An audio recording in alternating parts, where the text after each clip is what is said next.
Você já teve a sensação de que não estamos aqui por acaso? De que há algo maior por trás de tudo? Mesmo que você não tenha uma religião, talvez essa pergunta já tenha te atravessado em momentos de silêncio, de dor ou de espanto diante da complexidade do universo.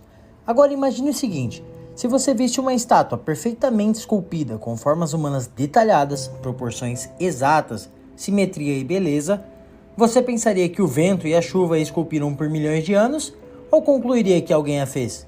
Esse é o coração da discussão de hoje, e quem nos ajuda a pensar sobre isso não é um padre nem um pastor, mas um matemático. Émile Borel foi um dos maiores matemáticos da história, e entre várias contribuições ele formulou um princípio que parece simples, mas é profundamente filosófico. Eventos com probabilidade absurdamente baixa podem ser tratados como impossíveis. Mas o que ele quis dizer com isso?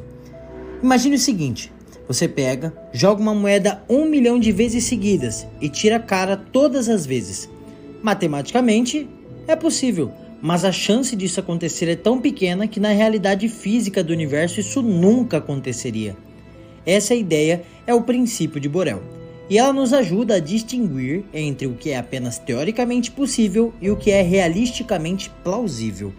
A origem da vida é um dos maiores mistérios da ciência.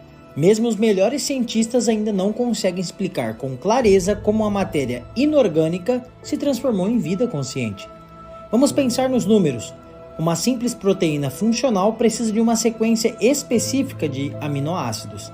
Há 20 aminoácidos diferentes que podem se combinar de trilhões de formas. A chance de uma proteína funcional surgir por acaso é algo como 1 em 10 elevado a 164, um número maior do que todos os átomos do universo. Agora multiplica isso por milhares de proteínas funcionando em conjunto. Multiplica isso por uma célula com mecanismos de cópia, reparo, energia e respiração. Multiplica isso por bilhões de anos de tentativas. Mesmo assim, as contas não fecham. Fred Hoyle, astrofísico e agnóstico, disse: a ideia de que a vida surgiu por acaso é matematicamente tão improvável quanto acreditar que um tornado passando por um ferro velho montaria um Boeing 747. E segundo o princípio de Borel, se a probabilidade é tão pequena, podemos descartar essa explicação. Mas não é só a vida que é improvável. O próprio universo parece ajustado com uma precisão assustadora. A constante da gravidade, a carga do elétron, a força nuclear fraca, a constante de expansão do universo. Todas essas variáveis têm valores exatos que permitem a existência de estrelas, átomos, água, carbono e vida. Se qualquer uma dessas constantes variasse na 40ª casa decimal, o universo entraria em colapso, ou seria um vazio eterno. Roger Penrose, físico e ganhador do Prêmio Nobel, calculou que a chance do universo ter nascido com esse ajuste fino é de 1 em 10 elevado a 10 elevado a 123. Você entendeu? Isso é dividido por um número com 123 zeros no expoente. É uma probabilidade tão pequena que não cabe na física, nem na matemática, nem na nossa imaginação. E mais uma vez, Borel nos lembra: probabilidades tão pequenas equivalem a impossibilidades práticas. Diante dessa improbabilidade absurda, resta uma pergunta honesta. Se o acaso não explica, então o que explica? Essa pergunta tem atravessado séculos e muitos pensadores, matemáticos e cientistas passaram a considerar uma alternativa: a existência de uma mente, uma causa, uma inteligência, um Deus. Essa não é a prova de Deus no sentido religioso, dogmático. É uma inferência lógica diante da improbabilidade estatística. Assim como ninguém acredita que a Mona Lisa foi pintada pelo vento, também é difícil acreditar que o DNA humano, que contém mais de 3 bilhões de letras em sequência perfeita, surgiu por puro acaso. O DNA é um código, literalmente. É uma linguagem que contém instruções, e toda linguagem pressupõe um emissor. Você já viu algum texto surgir sozinho sem que ninguém o escrevesse?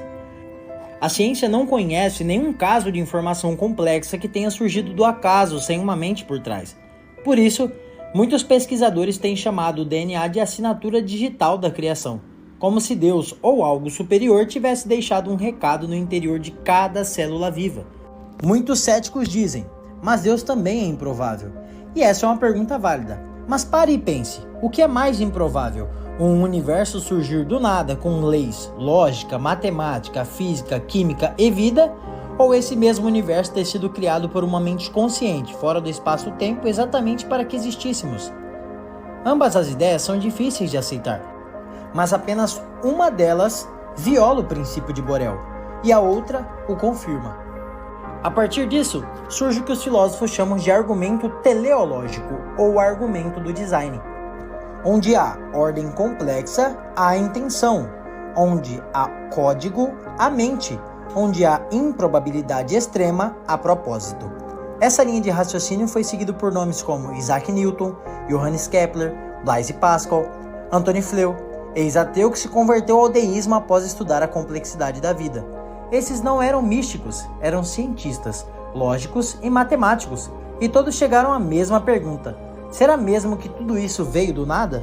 No fim das contas, o princípio de Borel não te obriga a acreditar em Deus, mas ele te convida a refletir com mais profundidade. Ele mostra que nem tudo que é possível é plausível, que a matemática também tem limites filosóficos, e que talvez acreditar em uma inteligência por trás da vida não seja fé cega, mas uma dedução honesta diante do impossível. Então eu te pergunto com respeito e curiosidade, diante da matemática, da física, da lógica e da vida, você ainda acha que tudo isso é apenas acaso? Se esse vídeo te fez pensar diferente, compartilhe com alguém que vive dizendo: isso tudo aqui é só coincidência. Talvez a resposta não esteja na fé, mas na estatística, e talvez o improvável seja, na verdade, a maior evidência do inevitável.